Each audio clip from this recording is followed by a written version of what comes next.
Hi, folks. Welcome to the Getting Your Edge podcast. My name is Dennis. And hi, I'm Judy Gratton. And we're here to help you right-size your home and your life.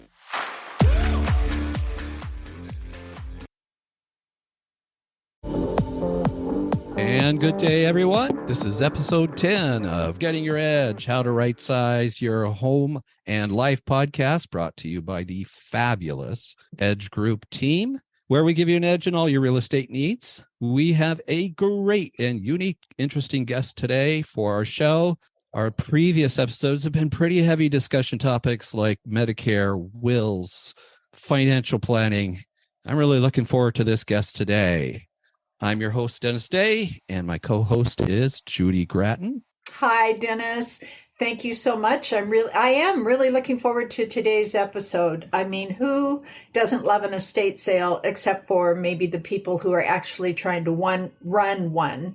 And if you're one of those people who are thinking about having an estate sale, our guest today, Joe Aboubakr, is going to be able to give you all kinds of information about how to do that. And he even does that for you. So we're really looking forward to Joe being with us today. Welcome, Joe. I'm so excited to be here. Before we get onto our interview, we have to do the business stuff. We want to remind you that our podcast is free of commercials and no subscription fees. So I'm asking you to please send us some feedback through Apple Podcasts, where you can write a review, subscribe and follow us, give us a rating on Spotify or another directory, share this podcast with someone who could use this information, and this would really help us grow our audience. It's so nice to have you here, Joe. We really appreciate you taking the time to be with us. Give us a little bit of information about just exactly who you are and what your business offers people with regard to estate sales.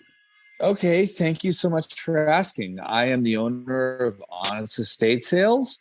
What we do is we do estate sales for people inside the home. Some people are downsizing. Some people have moved on to, a better place in this celestial world. And so we're helping out. Maybe it be the children. It might be a sibling, people that we help out to move on and make sure that those items that they're trying to sell get moved on to someone who's going to appreciate it just as much as the person that used to own them. Wonderful. Well, the Edge Group team we are focusing our business on helping people who are in need of right-sizing their lives, meaning their home isn't working for them anymore and they need a change, and they have a lot of stuff normally. I speak from experience, my own. And can you help these people even just to get them moving into something smaller, or maybe even a manufactured home or an RV? Have you dealt with anything like that? I deal with downsizing all the time. And what people are doing back in the day, let's just say the World War IIers, they lived in their house and they were going to live in that house until they died. That was it. That was the house they were going to live in. But this modern generation of retirees are downsizing. They want to go live a better life in a place they dreamed about. They may want to sell their home and go to Mexico. They may want to sell their home and go to Portugal. I get so many clients that are moving on, not moving on, let's say dying, but moving on with living another dream. And they need to sell their home to do so. Well, that's when you bring us in, and we can help you do that. Whether it be some people, let's say you're moving overseas and you're saying nothing, we can't take much with us. We're moving overseas and we're going to buy whatever's over there. And I understand that. We sell that. If you are, saying, hey, we're going to load up a pod. We're going to fill a pod with stuff, and then we're going to go to Arizona. And the rest of this is stuff we need to sell. We, of course, also do that. And that is, these are things that, of course, it's a bottom line for everybody. So it's a bottom line for my clients. It's a bottom line for me, and it has to make sense. But we do whatever we can to assist people in the next step of their life. Wonderful. Joe, what's the difference between an estate sale and a garage sale? Well, first off, I guess it's in a garage. And we're usually in the entire home. And so, the first definition difference is estate, entire home. Garage is simply in the garage. Secondly, I would say is you're selling quite a bit more than an estate sale. When I grew up, we had garage sales every summer, and we'd sell what we didn't want. My mom, my dad, and us, we'd put everything out there. But what you're doing in an estate sale is you are either downsizing.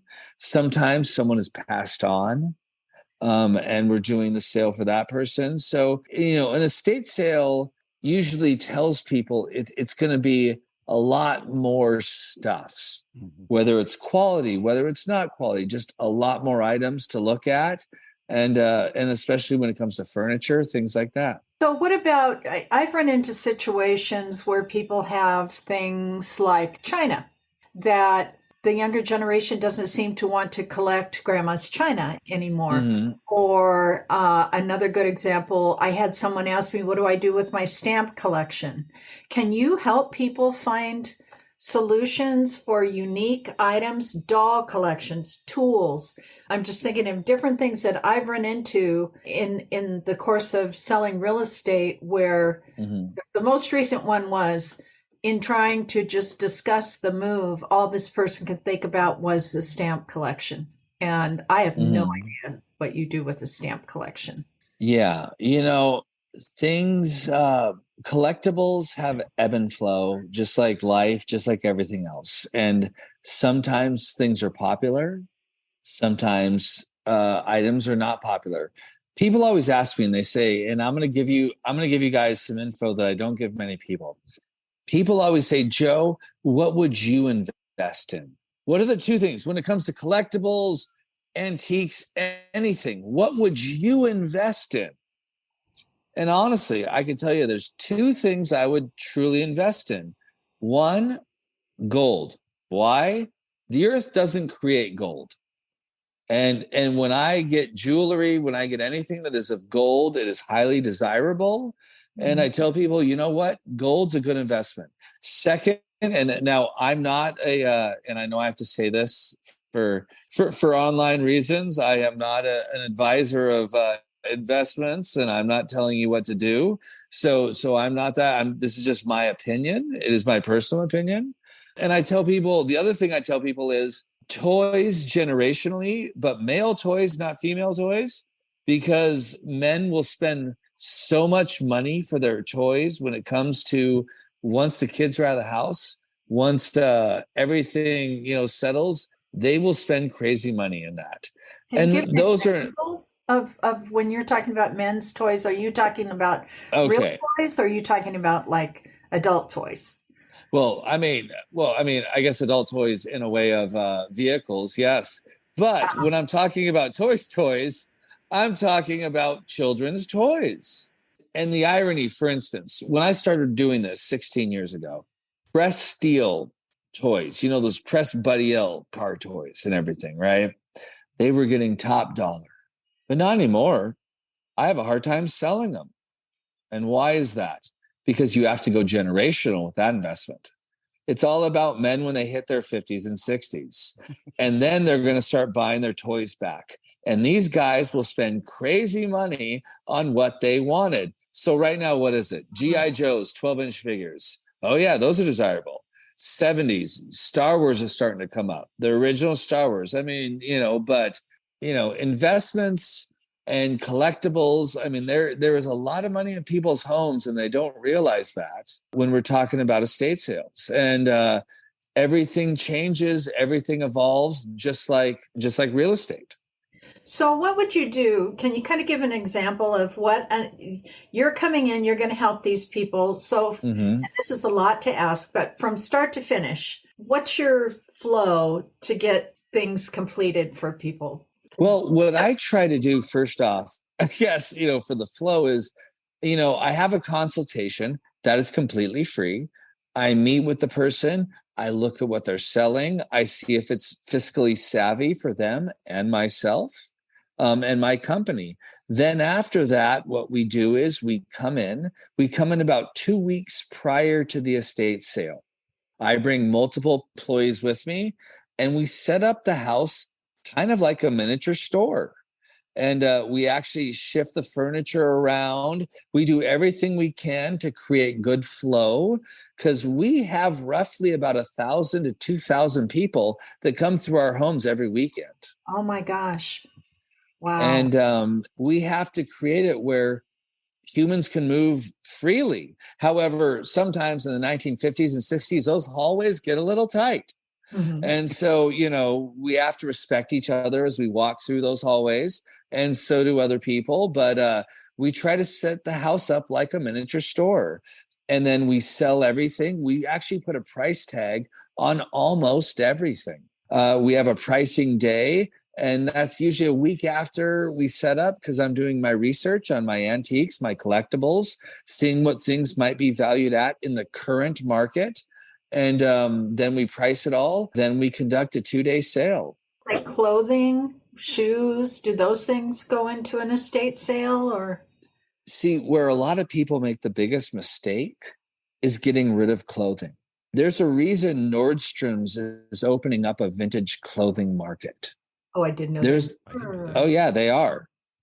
There's a reason, because currently vintage clothes, and when I talk about vintage, most people may say, oh, 50s, 60s. No, I'm talking about 80s and 90s. I know that makes us all feel very old. I get it.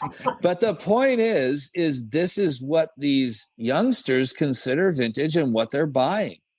And a lot of people get rid of these clothes. They donate them. And and to me, I'm like, that's thousands of dollars you just let go.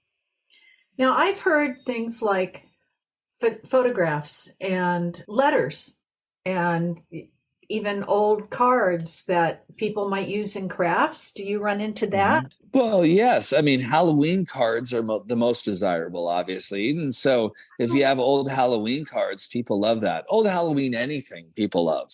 With photographs, tin types, we do very well.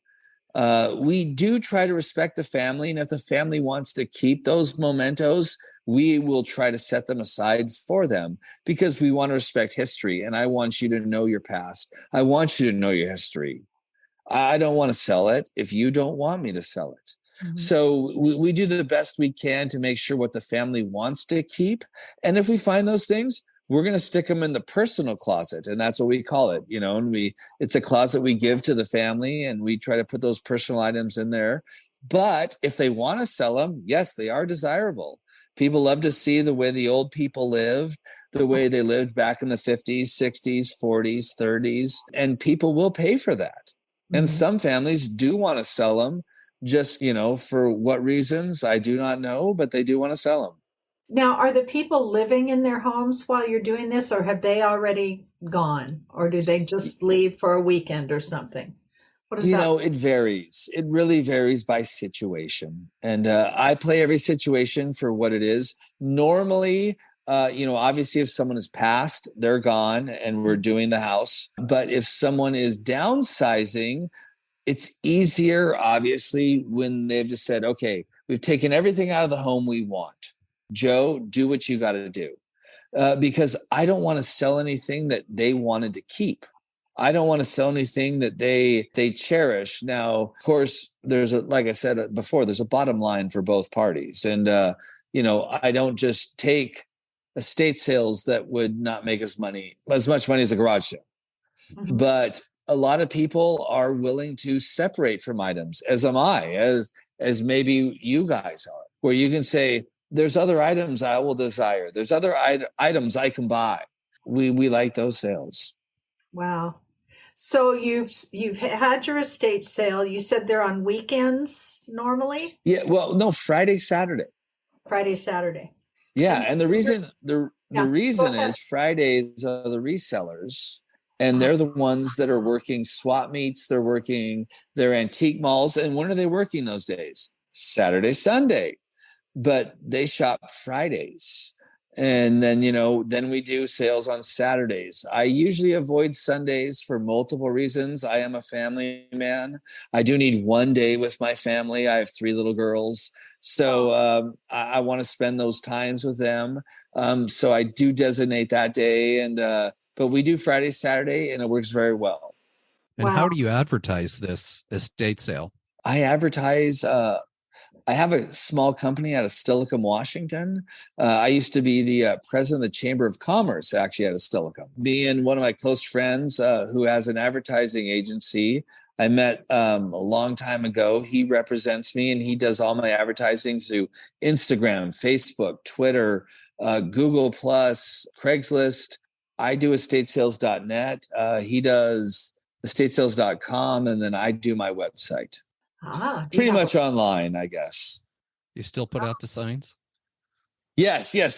We do put out the signs, and we still have all the signs out for the local neighbors, for anyone who, wants to follow us in navigation and make sure that they're going in the right direction. We have these big yellow signs, and they say just estate sale with a red arrow. Is there an estate sale season? You know what's funny is people always assume that the summer is the best time to have an estate sale. Ironically, it is not. My best estate sales are in the fall, the winter, and the early spring. Really? Wow. And the reason is it's about competition, just like anything else. When you guys have 30 other houses on the same block for sale, you've got competition. Mm-hmm. When I am in the summer, I'm dealing with community garage sales. I'm dealing with everyone out there trying to sell everything they've got. And what you guys may or may not understand is my clientele, who my shoppers are, this is a clucking for them. This is a retirement. They do this on Fridays because they're retired and they got nothing better to do. And then also the resellers, but it's a community that comes to my sales. Those, when I am the belle of the ball, are my best sales. When I can be the one and only. When everyone who's on estatesales.net, which I was actually a speaker at their national convention right before COVID, great company. I advertise on them. But when I'm on there, when I'm on my website, the most times that people come to my greatest sales are not in the summer. It's in the fall, the winter, and the spring when nobody else is willing to dance. And all callers have to dance with me.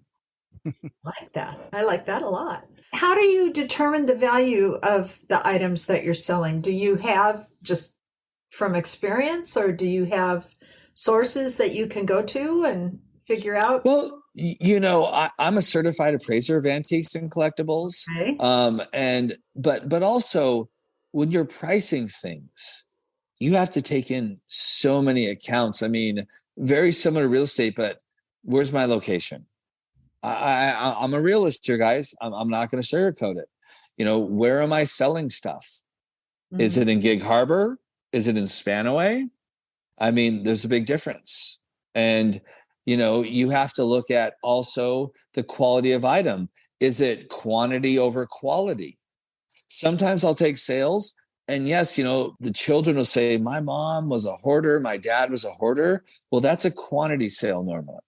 We sold a house once where they discovered the car in the garage, the collectible car in the garage. They didn't know it was there when we started. Yeah, and I believe that. Mm-hmm. And and so it's a quality over quantity. Sometimes it's a quality over quantity, mm-hmm. where you're just like, this is really nice stuff. And I know it's going to sell. And so the coolest thing about my job is I get to see how people live and how different they live, but how similar they live. We all need toilet paper. we all need Advil, right? Yeah. We all need certain things. And also you have to take into account when you get antiques, collectibles, regional. Like, is this something that is worth it in the Northwest? Is it going to sell for more money in the Northeast? I mean, I have sometimes put items to auction that I think will sell better in other regions of this country or the world. Wow. Interesting. Wow. I had no idea. Yeah. And you have to assess all of this, when you're doing what I'm doing, and you have to dig and you have to find that nectar. But not everything sells. What happens to the stuff that does sell? Well, I work with companies that we don't try to throw anything away. We don't want to throw anything away. So I'm not sure if any of your viewers, some maybe, are familiar with gleaners out of the Bible. We have gleaners. So I have a company that comes in and they will take everything out that I cannot sell. And what they do is they try to bulk auction sell it. So we still try to sell the item.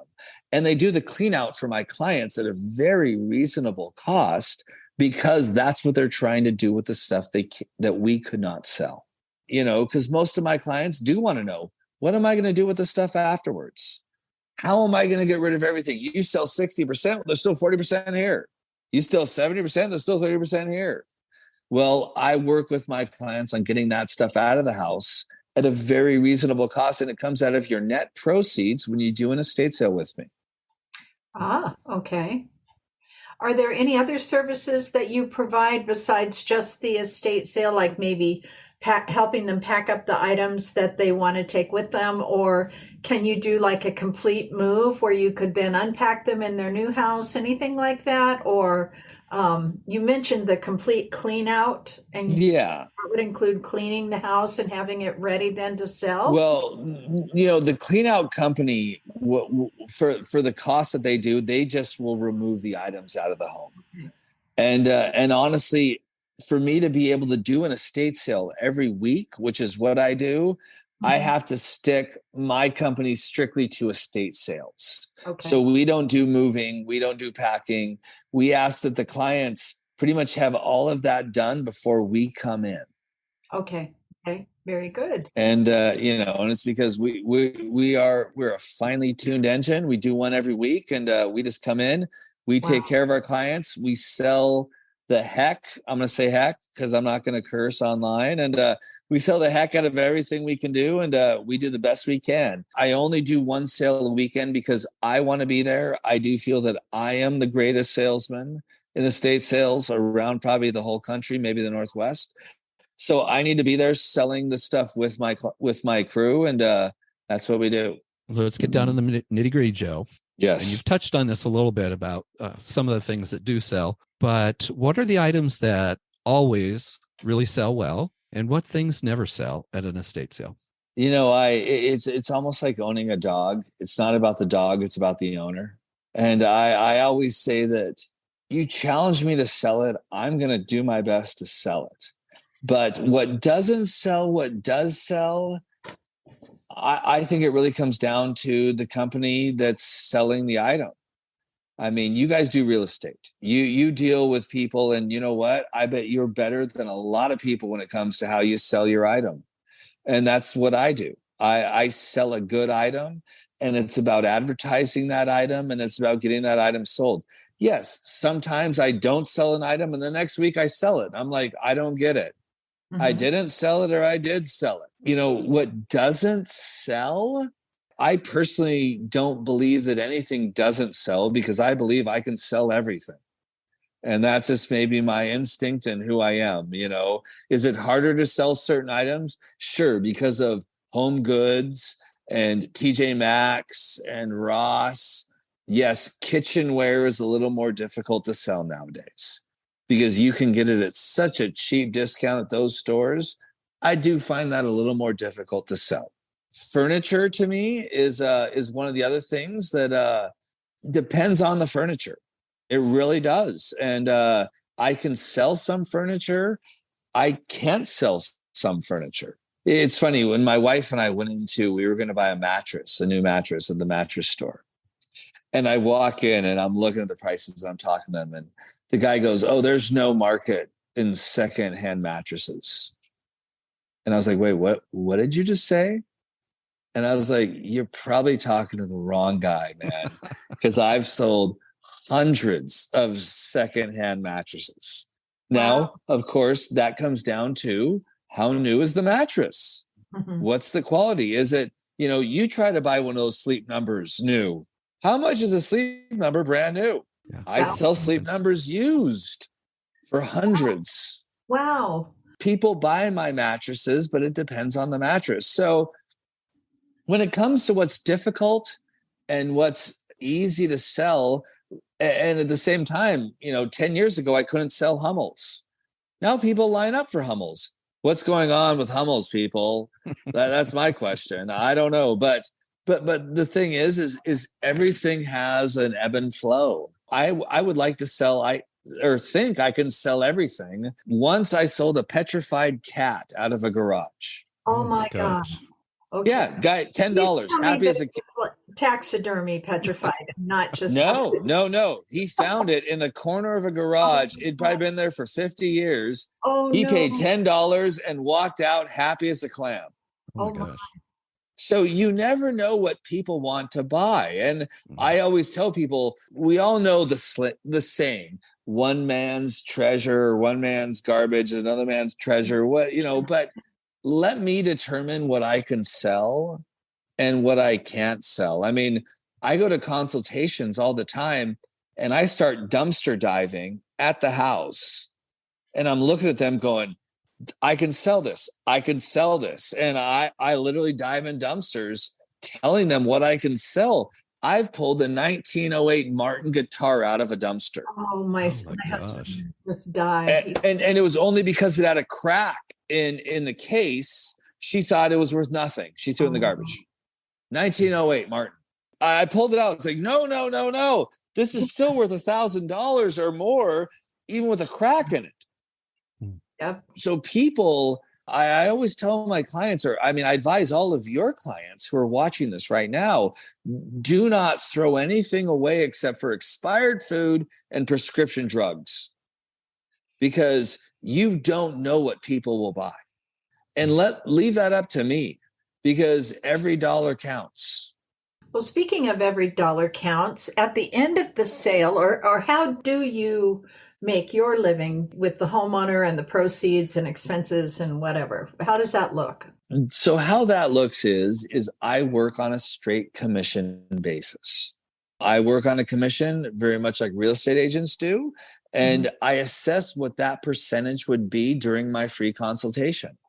So what I do is I need to come out, I need to look at the items, I need to see what I would be selling, what I will be dealing with, what's the family going to be taking. I need to know that. I do not have any minimums. I do not ask for any money up front. I just work on a straight commission cut. And I find that is fair for me and the client, because the more money I can make, the more money we both make. That's wonderful, Joe. I've run into situations that are not quite that fair. So that's really fantastic. Well, I consider myself a good salesman, and we work on how to sell items. In my industry, it's about setup. It's about making a product look beautiful, but then it's also about selling the product that you made look beautiful. And so I make my storefront, I make it look beautiful, and then I have to sell the beauty that I photographed. And that's on me. And believe I can do that. You've collected the money. The estate sale is over. What should they expect? Well, I told you we do the clean out. If they want to clean out, I have a company I work with that does that clean out.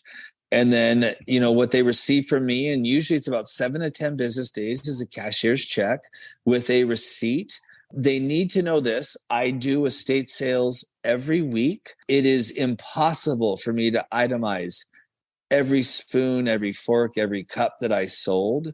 Sometimes people are like, are you going to itemize it? And I say there's thousands of items in this estate sale.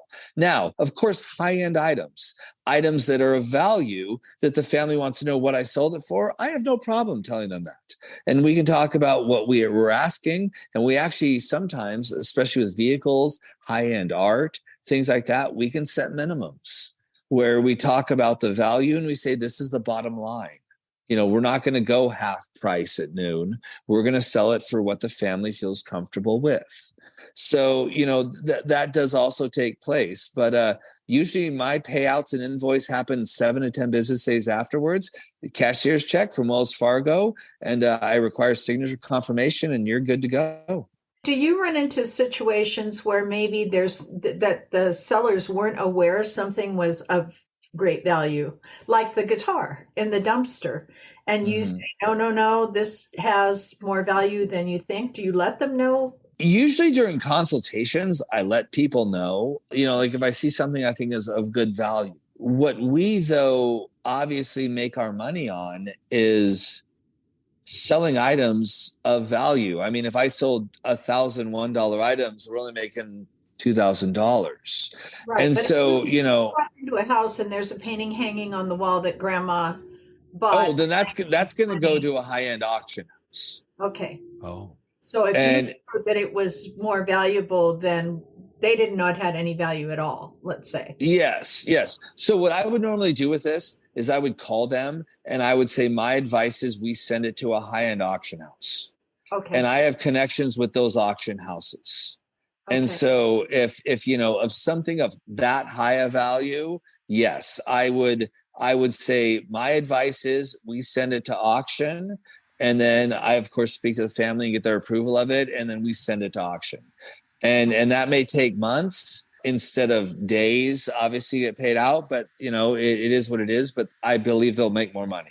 Are there any big misconceptions that your clients are not aware of or don't understand about running an estate sale? Yes. One of them actually leads back to the last question. Living in Seattle, we have people with money. And, there's many times that I ask the auction house, should I send this auction? And they say, you'll make just as much money at your estate sale. We can actually sell high-end items and get good money. I've sold a $60,000 Corvette, but the guy came up cash, stapled, ironically, in $1,000 bills. But it's one of those things that a lot of people think, an estate sale, it's a garage sale. It's a glamified garage sale. And it's just low-end items, and everyone who attends an estate sale isn't going to buy anything of value. And that is a misconception. We have people that come to our sales, like I said, with a lot of money, and they're willing to spend a lot of money. Wow. Let's say we have someone who's listening who isn't ready to move yet, but they want to start downsizing. They want to start getting rid of stuff. Hand right here. Any advice, how to start doing something, or that just not? Well, the toughest part about the downsizing trickle that you're talking about is just trickling your stuff out is it's really up to you and how you want to sell it. If you have high-end items, things that are worth of, let's say, over $1,000, hypothetically, right? There are auction houses in the area that will take your item. However, you're gambling with the auction. If you want to list things yourself online, well, then you have to meet with people. You have to do all of that. And those are the other options for you. What we do and what people like is we cut all that out. You don't have to deal with it. You don't have to be the middle person. You just have to let us sell it, and we'll deal with whomever wants to buy the item. And sometimes it's easy. Sometimes it's not so easy. So would you recommend to people, and I literally, like me, to not do that, to just not start thinning out what you own, but wait until you are going to make the move and then have the estate sale and let you deal with, because here's what's killing me. You just talked about vintage clothes, and although you did say 50s and 60s, but I had cocktail dresses that my mother had in the 60s that I gave. Oh yeah, and those are high value. Yeah, I gave them to a theater group for my niece in high school because I had no idea what to do with them, and they were amazing. And now you're telling me they have value, because I would have thought, no, in my garage sales, when I've hung up clothes, I can't do garage sales anymore. They drive me crazy. I mean, would you suggest just don't do anything, wait, and then have you come in and do the estate sale with the things that we really don't want anymore? In a way, yes, because I haven't seen many items in history severely go down in price if they are of quality. The thing about the eras, you have to look at generational. Starting in the 70s is when China started making its move.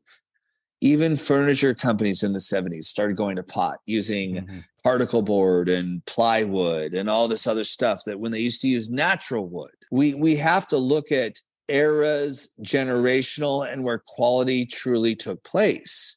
quality of certain items. Clothing is different than furniture. Art is different than, let's say, porcelain. So, it's all about what you own, what you have. Is it something that the future generations will desire? And you say, well, how would we know that, right? How would we know what the future generations are going to desire? Well, I mean, it is none of us can see the future. None of us would thought any clothes from the 1980s would be popular. I didn't. I didn't think anything from the 80s would be popular. So it's like I didn't see that. I did not see. I thought the 80s was basically the fart of the 70s, and it was just an aftermath. And the 90s is when everything took place. But it's funny. But you do never know. But I would just say is saving things. As long as you're not hoarding things. I mean, I've seen these hoarder houses.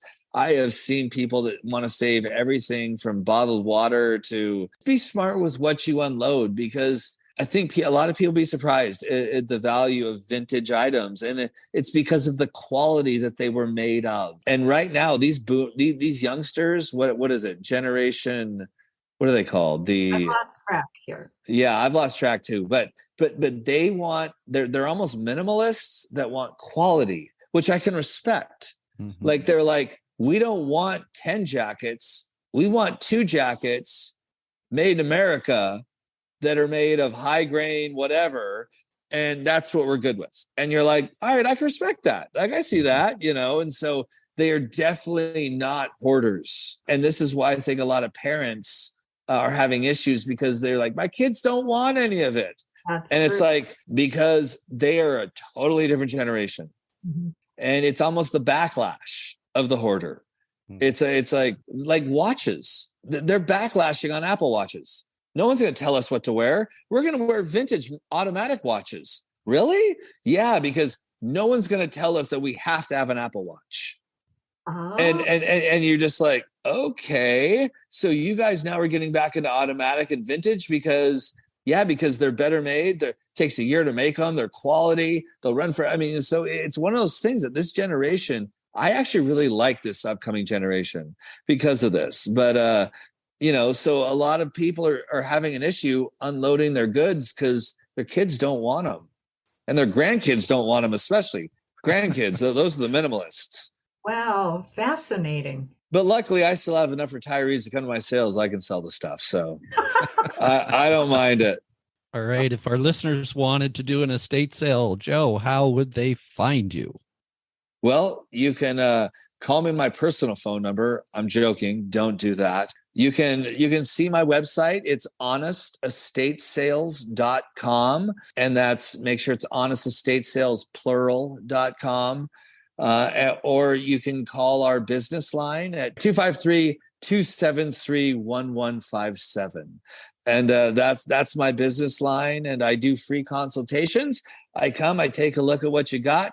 I will never tell anyone that you have garbage or nothing that's worth anything. And if I can't do it or I cannot help you, I will always try my best to give you referrals to people that can help you. Oh, wow. Well, Joe, I thank you so much for being here today. We will put your contact information with the episode description and the transcript in the podcast. I have to tell you, I have learned a tremendous amount from you that I didn't know. Thank you. Dealt with a lot of homes that have done estate sales, and I think you're going to be the person I recommend from now on. How much lead time do they need to be able to book you? If you're weekend? That is an excellent question. Everything is my whole business is ebb and flow. Usually in the spring, I'm about 8 weeks out. Mm-hmm. So if you call me in the spring and you want a sale, because everyone wants to list their house in the spring, so everyone wants to do an estate sale right before they list their homes, it's about 8 weeks out. My advice to clients or anyone listening to this is do it in January, February, or March. Get it ready. But they think, and a lot of people assume, they can do it in a couple weeks and we're done and get the house on the market. And unfortunately, that is not the realism of the industry. So it is about 8 weeks during the spring. During the summer, it's usually about 6 weeks. And in the fall, winter, it's about a month out. Plan ahead. Yes. And that is the best, because the one thing that I hate the most is going and doing a consult for an awesome estate sale and they need it done in like 3 weeks. I will bend over backwards to help you, but I probably can't. And that's what kills me, because I'll just be like, I wish you would have called me earlier and we could have got it done right. I will do my job right. I'm not going to try to, I don't care for companies that advertise only days ahead or people that don't display the items properly.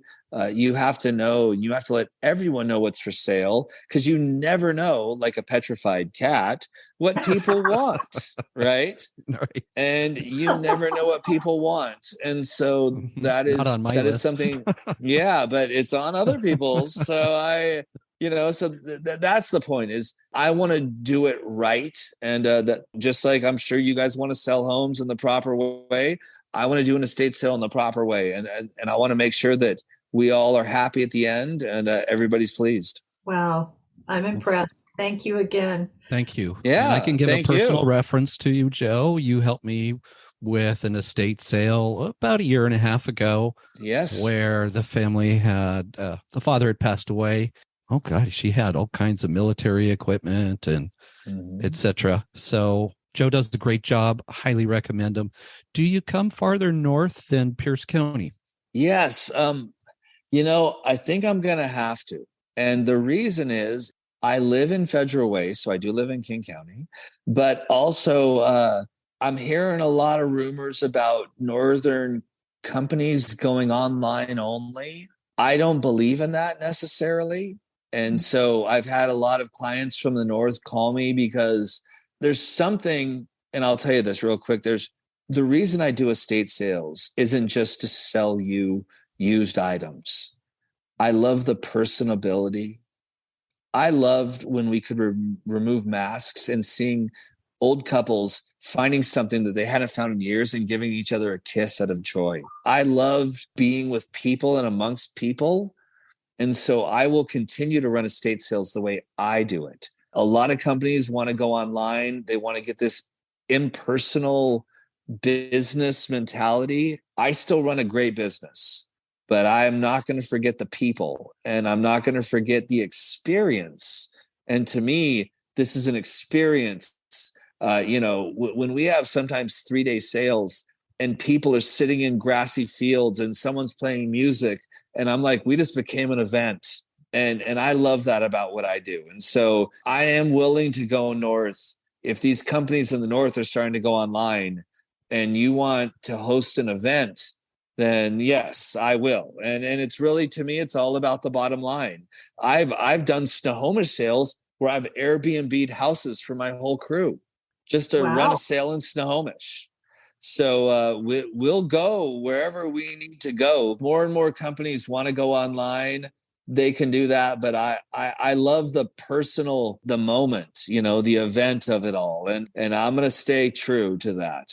Well, I am so happy that you are going to stay true to that, because I think you're looking to that. Well, yeah, there's just a difference between sitting in a sofa or holding an item versus looking at a picture. Absolutely. Yeah. I'm still hoping that I'm going to run across that long lost Picasso, and make my fortune. Yeah, I know. That Stradivarius. You want that Stradivarius violin that's just going to I don't know. That 1908, what was it, a Martin? My husband would have died for that. Absolutely. In the dumpster. And I remember, and I pulled it out. I jumped in there and I pulled it out and I go, what's going? It's cracked. And I was like, that does not matter. Yeah. I was like, the fact that there's a crack in it does not matter. Well, Joe, thank you. Thank you so much. This has been fun and very informative. Thank you for coming. We're going to put your information on the transcript and the, description and so forth. And we'll be putting this up on our YouTube channel as well. And that's it for episode 10. The Edge Group team is Getting Your Edge, How to Right Size Your Home and Life podcast and our YouTube cast. As always, we'll have a freebie packed with information about estate sales and Joe and his honest estate sales on our website. Just a quick link, go to our homepage. please, you can send us comments, suggestions, or a review directly through our email at answers@edgegrouprealestateservices.com. We'd love to hear from you.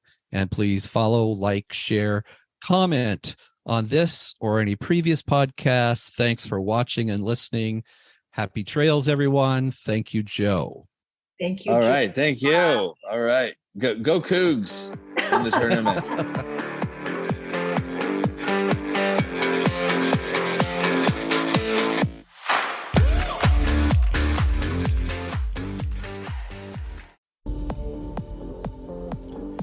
That's it, folks. Thanks for listening. And stay tuned for future episodes wherever you get your podcasts. Thanks. Goodbye.